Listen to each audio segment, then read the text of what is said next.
안녕하십니까? 우위, 우파, 보수를 응원하는 깡패 시사입니다. 오늘의 이슈를 전해드립니다. 오늘은 6월 25일 6.25 전쟁이 일어났던 날입니다. 6.25 전쟁은 1950년 6월 25일 새벽에 북한 공산군이 남북 군사분계선이던 38선 전역에 걸쳐 불법 남침, 침략으로 일어난 한반도에서의 전쟁을 의미합니다. 대한민국은 6월을 호국 보훈의 달로 지정한 만큼 우리에게는 정말 소중한 날일 수밖에 없는데요. 그런데 왜 대한민국 주요 언론 및 포털에서는 6.25 전쟁의 발생 원인과 재발 방지 대책에 대해서는 다루고 있지 않는 걸까요?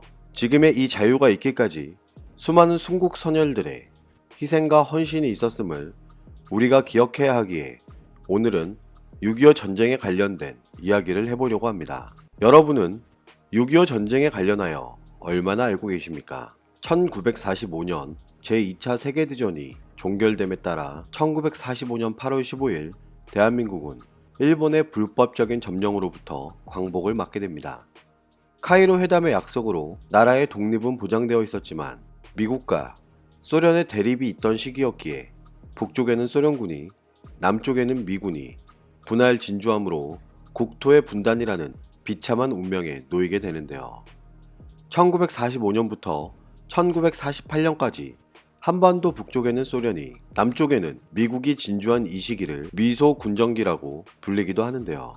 북한에 진주한 소련 군정당국은 남북 간의 왕래와 일체의 통신 연락을 단절시킴으로써 북위 38도선을 경계로 남북을 가르는 정치적 경계선을 만들었으며 1948년 9월 9일 소련군의 비호 아래 북한 지역을 장악한 김일성 등 공산주의자들은 흑백 선거에 의하여 독자적 공산 정권인 조선민주주의 인민공화국을 1948년 5월 10일 38도선 남측 지역에서 UN 감시 하에 자유총선거가 실시되어 재헌국회가 구성되었으며 1948년 8월 15일에는 대한민국의 건국이 수립됐지만 서로를 이해하지 못한 이념을 가지고 있었기에 북한은 남진통일, 남한은 북진통일을 주장하고 있던 시기였습니다. 하지만 1949년 북한은 소련과 조소 군사 비밀 협정을 체결하고 이 협상 안에는 무력에 의한 남북 통일 문제가 논의되었다고 합니다. 1949년 대한민국에서 미군이 철수하고 1950년 6월 23일 비상경계령이 해지되면서 국군 병력의 3분의 1 이상이 외출을 하는 사태가 발생됩니다. 1950년 6월 25일 새벽 4시에 북한은 선제 타격 작전에 따라서 38선 전역에 걸친 방어진지 기습 공격을 개시하는데요. 이게 6.25 전쟁의 발단입니다. 하지만 전쟁 준비 태세를 전혀 하지 못한 대한민국은 전쟁 시작 3일 만에 서울을 빼앗기고 북한의 전투기가 서울 상공에 침입했고 한강 교량들이 폭파되는 등 국민들이 피난을 해야 되는 상황이 발생했기에 대한민국 정부는 미국의 도움을 요청하게 됩니다. 유엔군의 개입으로 서로 뺏고 뺏기기를 반복 38도선을 두고 교착 상태에 빠지자 1953년 7월 27일 판문점에서 유엔군과 북한군, 중공군 사령관이 정전 협정을 맺으며 6.25 전쟁은 휴전 상태를 맞게 됩니다. 지금 누군가는 오랜 평화 속에 착각을 하고 있는 것인지도 모릅니다. 대한민국과 북한은 현재 종전이 아니라 휴전이라는 사실을 잊지 말아야 할 텐데요. 6.25 전쟁이 일어난 직접적인 원인은 서로 간의 이념 차이입니다. 69년이 흐른 지금 북한과 대한민국의 사회적 이념과 경제력에 있어 어떤 차이를 보여주고 있는지 묻고 싶은데요. 북한은 지금까지 핵실험과 군사실험을 강행하며 군사력을 증대시켜왔고 대한민국을 수차례 도발하였음에도 불구하고 대한민국 정부는 지금 무슨 생각을 하고 있는 걸까요? 혹시 평화가 찾아왔다고 착각하고 있는 것은 아닐까요?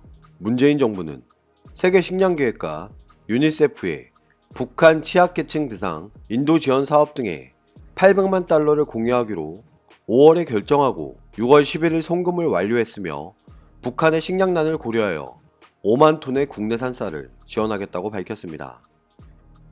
대한민국 통일부는 현재 쌀 5만 톤 지원과 관련하여 세계식량계획 및 유관기관들과 남북협력기금 집행 및 수송 준비 등을 진행 중이며 보관기간이 짧은 도정된 쌀 지원, 포대의 대한민국 표기, 세계 식량계획 모니터링 요원 및 지역 사무소 확대 등 분배 투명성 강화 노력을 기울이겠다고 전했습니다. 그런데 이걸로도 부족했던 것일까요? 대한민국 통일부는 6월 25일 국회 외교통일위원회 현안보고에서 대북 인도적 지원과 관련하여 이런 입장을 나타냅니다.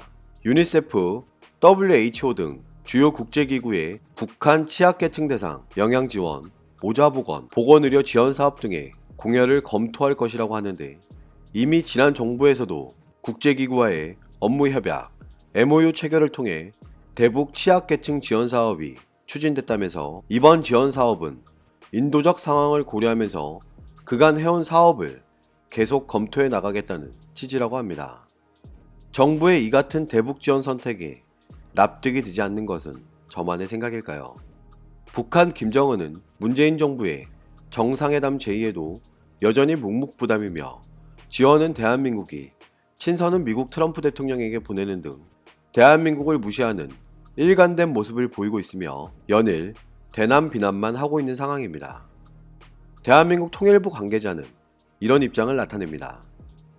북한이 최근 남북선언 이행 및 근본적 태도 변화를 촉구하고 있어 개별 사안에 대해서는 북측에서 소극적인 태도를 보이고 있기 때문에 남북 관계가 전반적으로 소강 국면에 있는 상태이고 남북 간 공식적인 대화가 원활하게 이뤄지지 못하고 있다며 밝혔습니다.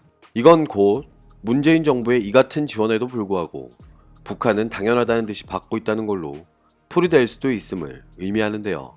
6월 25일 대한민국 청와대 관계자는 남북 대화가 교착 상태에 있다는 우려에 대해 이런 입장을 나타냅니다.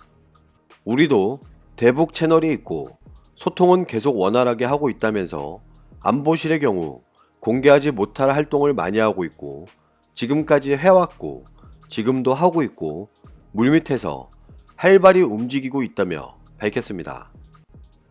남북 군사합의서에 나와 있는 남북연락사무소 소장 정례 회의조차도 계속해서 열리지 않고 있는 지금 물밑 접촉이라 함은 어떤 것을 의미하는 것일까요? 이번 미국 트럼프 대통령의 방안으로 한미 정상회담에서 어떤 주제로 논의를 할지 우리는 관심을 가지고 지켜봐야 할 것입니다. 문재인 정부가 대북 정책을 펼침에 있어 적극적으로 지지하는 세력이 있는데 바로 제1집권 여당 더불어민주당입니다. 더불어민주당 이해찬 대표는 국회 외교통일위원회 전체회의에서 이런 입장을 나타냅니다. 김현철 통일부 장관에게 북한 관광이 UN 대북 제재인지 물었고 관광 그 자체는 제재 대상이 아니라는 답변을 듣자 북한 관광을 정부가 적극적으로 권장하는 것까지는 아니더라도 허가를 해줬으면 좋겠다고 밝혔는데요. 실제로 가려는 사람도 있고 주변에 보면 아직도 북한 관광이 제재 대상이라 못 가는 것으로 아는 분들이 많다면서 북한에 대한 UN 대북 제재 때문에 어려움이 있지만 극복 방안을 찾아야 한다고 입장을 드러냈습니다. 대한민국 통일부 장관은 관광 자체는 제재 대상이 아니지만 현금이 들어가는 부분은 제재 대상이라고 밝혔던 만큼 이게 납득이 되는 발언인가요? 여행을 가면서 현금을 안 쓴다는 게 여러분은 이해가 되십니까? 문재인 정부의 틈만 보이면 생각하고 있는 이 같은 대북 편향 정책은 언제까지 계속될 것인지 이젠 궁금하기까지 한데요. 대한민국은 독립과 6.25 전쟁을 겪으며 경제는 급속도로 빠른 성장을 이루었지만 지금 그 경제마저 흔들리고 있습니다. 내수 침체와 수출입 부진, 고용환경 불안정 등 자국민을 위한 정책에는 언제쯤 집중할지 의문이 드는데요. 오늘은 선열들이 목숨으로 지켜낸 대한민국의 존재 이유가 되는 날입니다. 나라를 지키고자 목숨을 바쳤던 순국 선열들을 위해 잠시 묵념하는 시간을 가져보는 것도 좋을 것 같습니다. 무조건적인 대북 정책은 대한민국을 위협하는 부메랑이 되어 돌아올 수도 있습니다. 세계 식량 계획에서 밝혔듯 북한은 지금 심각한 식량난을 겪고 있고 미국의 대북 제재가 강화되고 있는 지금 문재인 정부는 미국의 대북 제재에 동참하는 것은 어려울까요? 미국 트럼프 대통령과 8번째 한미 정상회담이 예정되어 있고 북한 김정은도 새로운 대화법을 모색하고 있는 등 대한민국과 미국은 북한의 양면 전술에 더 이상 걸려들지 말아야 할 것입니다. 오늘도 우리는 우리가 누리고 있는 이 자유민주주의를 위해서 누구의 목소리를 응원해야 할지 선택은 여러분의 몫입니다. 감사합니다.